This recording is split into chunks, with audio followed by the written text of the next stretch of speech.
Salut!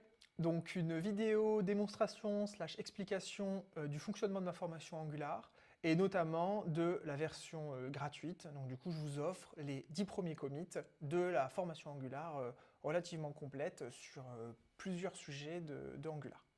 On se retrouve rapidement sur techos.org. On a un gros bouton 10 commits offerts ici. On peut cliquer dessus, renseigner son mail. Admettons, je rentre le mien pour vous montrer un petit peu, mais assez simple. On clique sur le bouton débloquer la démo gratuite.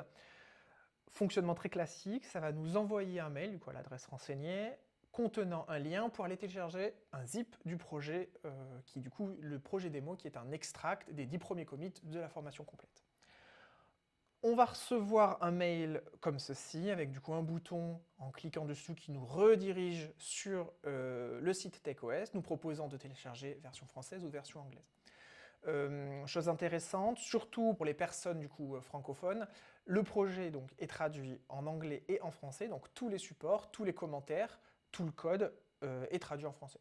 Dans un monde où les supports de développement sont quand même vachement écrits en anglais, ça peut être un avantage intéressant pour certaines personnes. Donc du coup, je clique par exemple sur la version française.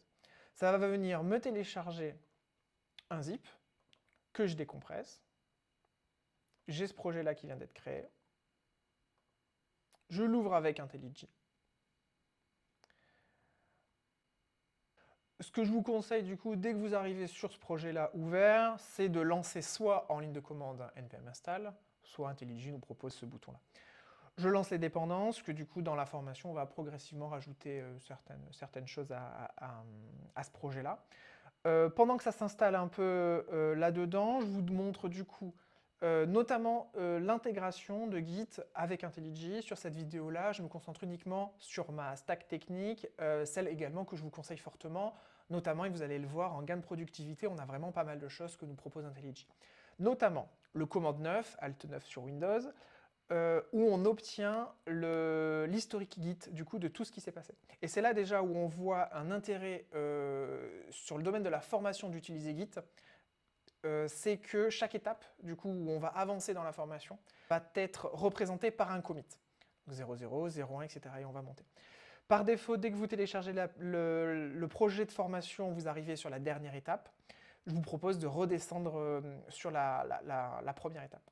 J'ai mappé les commandes Git sur des raccourcis clavier. Je vous propose de faire la même chose ou voilà, vous faites ce que vous voulez. En tout cas, moi, je fais commande G et commande B. Ça m'ouvre cette interface-là. Derrière, je peux rentrer soit un nom de tag, soit un nom de branche.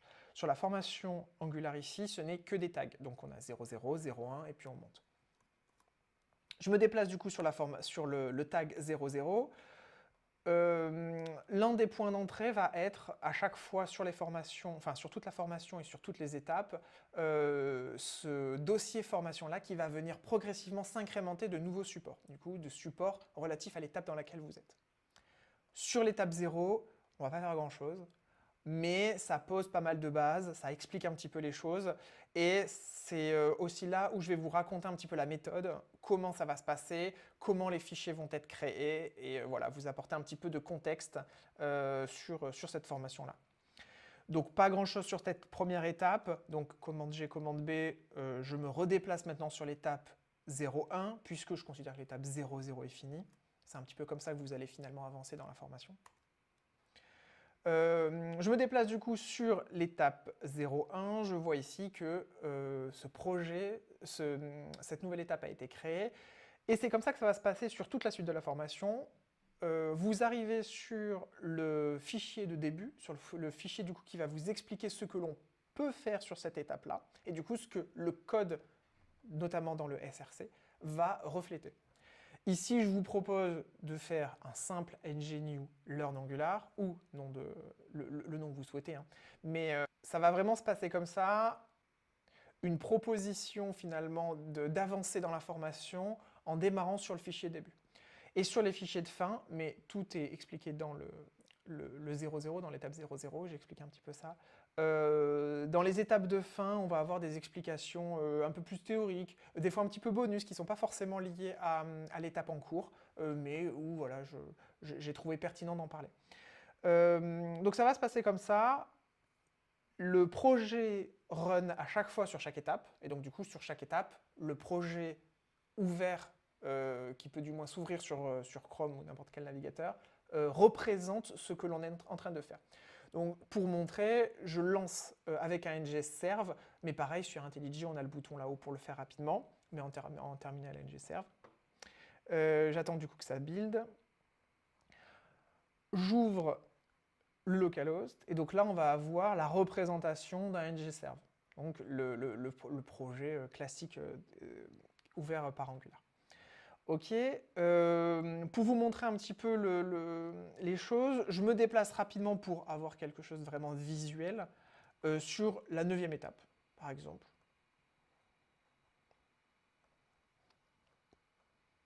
Et donc là, on voit que notre projet de formation, du coup, se met à jour, mais bon, ça j'hérite de l'auto-reload de Angular.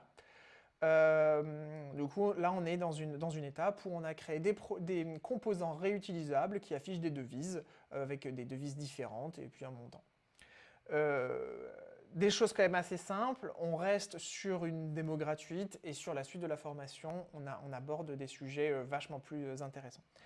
Dernière petite chose aussi pour démontrer un petit peu l'utilité à la fois d'IntelliJ mais également de Git dans un système de formation, ça va être où chaque étape, en fermant ça parce que c'est pas forcément le plus important, on peut avoir la différence de tout ce qui a été apporté par rapport à l'étape précédente.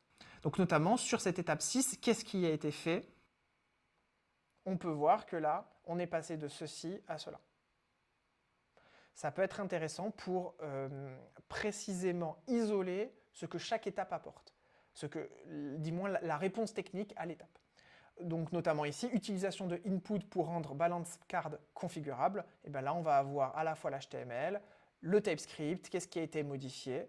Donc c'est vachement intéressant aussi d'avoir cette partie-là, très isolée pour répondre à la demande du coup de l'étape en cours. Donc voilà, un petit état des lieux de la formation. Je vous propose de la réaliser. N'hésitez pas à me dire ce que vous trouvez, si vous avez trouvé ça intéressant. Le format, moi j'en suis assez fan. N'hésitez pas à me faire vos retours sur cette expérience-là, du coup, de formation sous base de Git. Je vous remercie.